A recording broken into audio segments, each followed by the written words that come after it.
Our guest at the cafe this morning is the editor of the Cooper Review, Cindy Roller. Good morning. How are you doing today, John Mark? I'm doing grand, and as she often does, Cindy has brought a guest with her today. I brought Cooper Volunteer Fire Department Assistant Fire Chief Tanner Crutcher.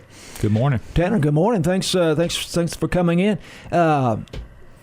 It's the Delta County Volunteer Fire Department. It's the Cooper Fire Department. We have a agreement with the Emergency Services District there in Delta County, which is a governing body that provides fire and EMS service. So we actually provide fire protection for all of Delta County, 278 square miles that we have to cover. So. Mm-hmm. How many folks do you all have?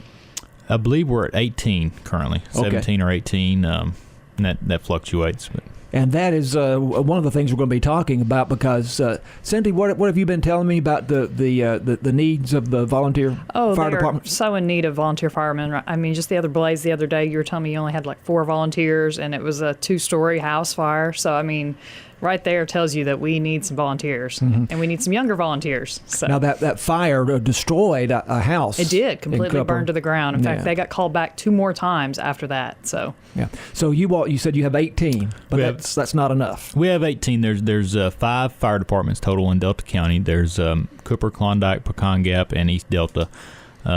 We are staffed for 25 people is what our maximum staffing is currently.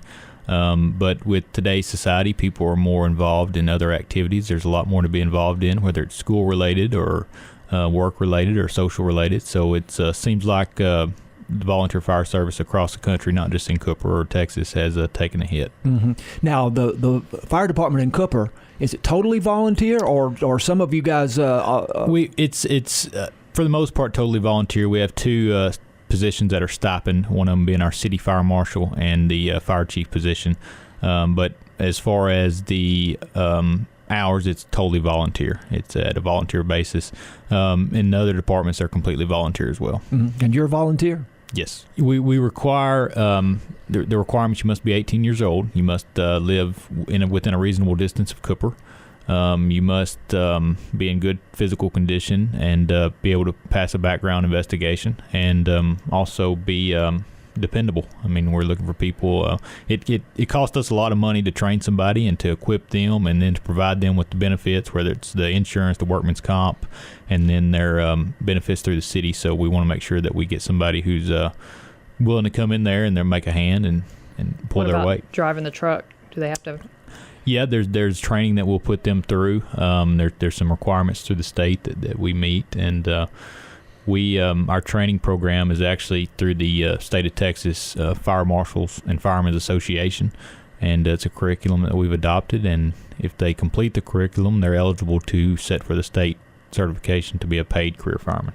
So we're talking with Cooper Volunteer Fire Department Assistant Chief Tanner Crutcher, and also the editor of the Cooper Review, Cindy Roller. So you've mentioned the training that these folks go through. Now, it's women are eligible as men, I presume. Yes, sir. Do you have some women who are? We don't currently. We don't have any. There's Klondike does, though. Klondike does, and I believe Pecan Gap maybe has some women on their staff, but we don't currently. Mm-hmm. How many hours a week might someone expect to put into this? It depends. Sure. Last week was a pretty rough week, and I think some of them didn't realize how many hours we could put in a week. But typically we meet on the 2nd and 4th Tuesdays of every month, and we get at least 2 to 3 hours of training each night, and just depending on call volume, what kind of PR events we may have, or what kind of equipment issues that we're working on fixing, it can vary. Now, what motivates somebody to be a volunteer firefighter? For me, it really just had always been intrigued with public safety, and it was the best decision I ever made to get involved in public service. But I think just most guys, and that's one of the questions that we ask them, what makes you want to be a part of this? And they usually say, I want to give back to my community is the pretty much the generic answer, but it's a lot more than that. I think being a part of something that's bigger than yourself, and then having the opportunity to help somebody. If someone was wanting to join, if they wanted to get started, what's the best way to do that? They can pick up an application at the City Hall there in Cooper from Monday through Friday from 8 to 5, and they'll submit that and return it, and we'll review it, and there's a process that we go through. It may take anywhere from a couple months to review that and go through the whole process, but any and all interested parties are welcome. Okay, good. Tanner and Cindy, Yes. thanks for having a cup of coffee with us this morning. Thank you. Tanner Crutcher is the Cooper Volunteer Fire Department Assistant Chief, and of course Cindy Roller is the editor of the Cooper Review. You're starting the day with Morning Edition on your station, 88.9 KETR.